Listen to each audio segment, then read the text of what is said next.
സമയായി.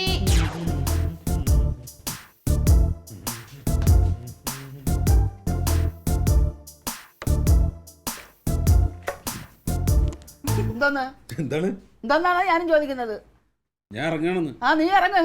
2 ദിവസമായിട്ട് ഞാൻ പറയുകയാണെ ഒന്ന് ആശുപത്രി കൊണ്ടുപോകാൻ. നിനക്ക് ഇതുവരെ സമയമായില്ലല്ലോ. എന്റെ അമ്മ ആശുപത്രി പോവാനുള്ള എന്ത് അസുഖമാണ് അമ്മക്കുള്ളത്? എനിക്ക് അസുഖമൊന്നുമില്ലേ? എന്ത് അസുഖാണെന്ന്? എടാ എന്റെ ശരീരത്തിന്റെ വയ്യാഴി എനിക്കല്ലേ അറിയാവൂ, നിനക്കറിയാമോ? എന്റെ അമ്മ 2 ദിവസമായിട്ട് ഇതന്നെയാണ് പറഞ്ഞുകൊണ്ടിരിക്കുന്നത്. നിങ്ങൾ എനിക്ക് അസുഖമായിട്ടല്ലേ ഞാനിത് പറയുന്നത്. അമ്മയ്ക്ക് ഒരു അസുഖം ഇല്ല, ഒന്നുമില്ല.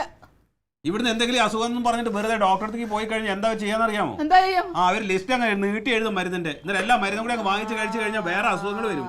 ലിസ്റ്റ് എഴുതും, പൈസ ചെലവാകും. അതാണ് നിനക്ക് വിഷമല്ലേ? എടാ നിങ്ങളുടെ പൈസ ചെലവാക്കണ്ട, എന്റെ പെൻഷൻ കാശ് കൊണ്ടാണ് ഞാൻ കൊണ്ടുപോകാൻ പറഞ്ഞത്. എന്തിനാ ഇങ്ങനെ? അതുകൂടെ നിനക്ക് വേണം അല്ലേ? നല്ല മക്കള് ഇങ്ങനെ ഒച്ച എടുക്കല്ലേ, കൊണ്ടുപോവും. കൊണ്ടുപോ. എന്താണേലും നിങ്ങൾക്ക് എന്താണ് അസുഖം? എനിക്കൊരു അസുഖമില്ല. എടാ അവക്ക് മൂക്കിപ്പനി വന്നാ നീ ഇപ്പൊ ആശുപത്രി എത്തിച്ചേനല്ലോ, എത്തിക്കൂലേ? അതെ, വെറുതെ ഇങ്ങനെ ഇട്ട് അലച്ചു കഴിഞ്ഞാൽ തൊണ്ട കാറും, പിന്നെ കൊരയൊക്കെ വരും. നിങ്ങൾ എന്നെ കിട്ട് അലപ്പിക്കുന്നത് കൊണ്ടാ, അല്ലെങ്കിൽ എനിക്ക് ഇതെന്താ 3 നേരം ഈ ഗുളിക അങ്ങനെ കഴിക്കുന്നത്? ഗമയെന്ന് നമ്മുടെ വിചാരം അല്ലേ? എടാ എനിക്ക് ഗമയൊന്നുമില്ല, എന്റെ വയ്യാഴി കൊണ്ട് പറയുക. നിന്റെ കാല് പിടിച്ച് ഞാൻ പറയാൻ ആശുപത്രി കൊണ്ടുപോ. അമ്മ ഒച്ച എടുക്കല്ലേ? നാളെ കൊണ്ടുപോണോട്ടാ. കൊണ്ടുപോവും, നാളെ കൊണ്ടുപോവും. ഞാൻ ഇറങ്ങട്ടെ? നാളെ കൊണ്ടുപോയില്ലെങ്കിൽ ഞാൻ ഒറ്റയ്ക്ക് പോകും. നിങ്ങൾ ആരും എന്നെ കൊണ്ടുപോകണ്ട, ഞാൻ കാര്യമായിട്ടാണ് പറഞ്ഞേക്കുന്നത്. നാളെ ഒരു ദിവസം അമ്മേ വിഷമിക്കണ്ട, നാളെ കൊണ്ടുപോകും. നാളെ നീള കൊറേ നീളയായി. നാളെ കൊണ്ടുപോയില്ലെങ്കിൽ ഞാൻ ആശുപത്രി പോയിരിക്കും ഒറ്റയ്ക്ക്. പിന്നെ ഒറ്റ മനുഷ്യൻ എന്റെ ഒന്നും പ്രതീക്ഷിക്കണ്ട. എനിക്ക് മനസ്സിലാവല്ലോ ഈ അമ്മയ്ക്ക് ഇത് എന്തിന്റെ. നിനക്കൊന്നും മനസ്സിലാവത്തില്ല, എനിക്ക് മനസ്സിലാവും. എന്തെങ്കിലും കഴിക്കണമെങ്കിൽ വാ. എന്തോന്ന് പറഞ്ഞത്? അവളെ ഔദാര്യം എനിക്ക് ദാനം തരുന്നല്ലേ അവള് പറഞ്ഞത്. കേട്ടാ അവള് പറഞ്ഞിട്ട് പോയത് കേട്ടാ? എന്നിട്ടങ്ങ് പോയല്ലോ സുഖിക്കാനായിട്ട്. എന്റെ ദൈവമേ, ഇവിടെ എന്റെ ജന്മം തോലയും. ഇങ്ങനെ ഒരു ജന്മം ആയി പോയല്ലോ ഞാൻ. എന്നെ കൂടെ അങ്ങോട്ട് എടുത്തോടെ.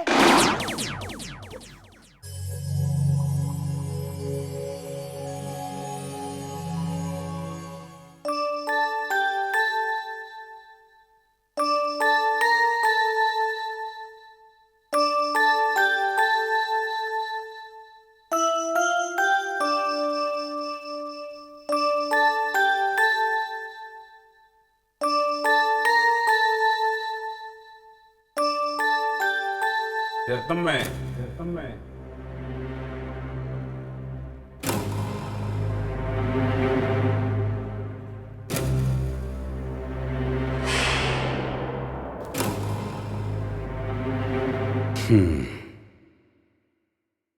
എന്താ രത്നമ്മേ, എന്താ ഇത്?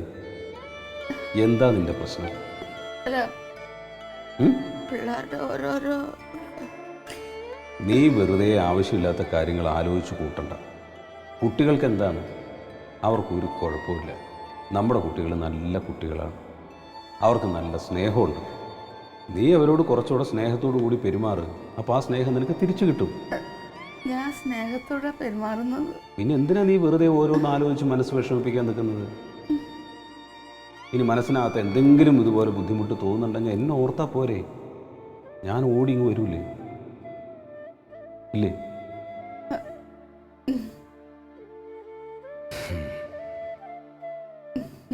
സന്തോഷമായില്ലേ? ഇനി സമാധാനത്തോടു കൂടി കിടന്നുറങ്ങും. ഉറങ്ങി.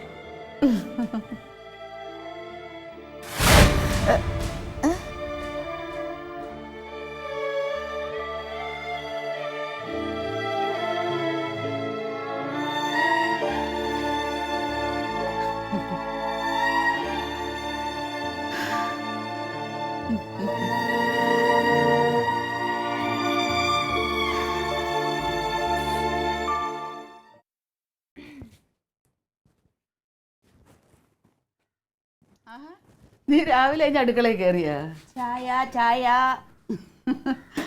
പിന്നെ ഞാനുണ്ടല്ലോ ഇന്നലെ ഒരുപാട് മനസ്സ് വിഷമിച്ചാ ചെന്ന് കിടന്നത്. ഞാനിങ്ങനെ ഉറങ്ങിക്കിടക്കുമ്പോ ഹവീൽദാർ എന്റെ അടുത്ത് വന്ന് പിന്നെ ഇപ്പൊ അച്ഛൻ ഇങ്ങോട്ട് വരാൻ പോവല്ലേ? എടി രാത്രി ഉറക്കത്തിൽ എന്റെ അടുത്തൊന്ന് പറയുക. സ്വപ്നം.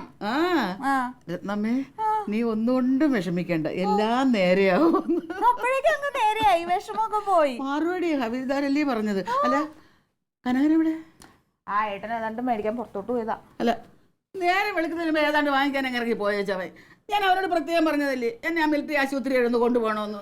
ആ ഇനി ഇപ്പൊ വരും, വന്നിട്ട് കൊണ്ടുപോകും. അവൻ എന്തെങ്കിലും ഒരു ഓർമ്മശക്തി ഉണ്ടായിരുന്നെങ്കിൽ ഞാൻ പറഞ്ഞ കാര്യം അവൻ ഓർമ്മിക്കത്തില്ലായിരുന്നു. ഇപ്പൊ അവൻ എന്നോട് ഒരു സ്നേഹവും ഇല്ലാതായി വന്നിരിക്കുക. അയ്യേ അമ്മേ, ഏട്ടൻ ഇപ്പൊ വരും, എന്നിട്ട് കൊണ്ടുപോകും. വേണ്ട വേണ്ട വേണ്ട വേണ്ട, എന്നെ ആരും കൊണ്ടുപോകണ്ട, എനിക്ക് ഒറ്റയ്ക്ക് പോകാൻ അറിയാം, ഞാൻ പോയിക്കോളാം. ഇതിപ്പോ തൊട്ടാവാടിയെ പോലെയാ അങ്ങ് പിണക്കം. മകളെ ചായ ശരിയായാ? ഇപ്പൊ ആവും. ദേ മറച്ചിട്ടില്ലേ? ഓ തരാം. തിളയ്ക്കാൻ താമസിക്കും ഇനി. നീ ചായ എടുക്കും, ഞാനിപ്പോ വരാം. എവിടെ പോണ്? ഞാൻ തന്നെ പോയി ഒന്ന് റെഡി ആവട്ടെ. റെഡിയാ, ഞാനിപ്പോ വരാം. ഇതെന്ത് മൊത്തത്തിൽ ആകെ ഒരിളക്കം.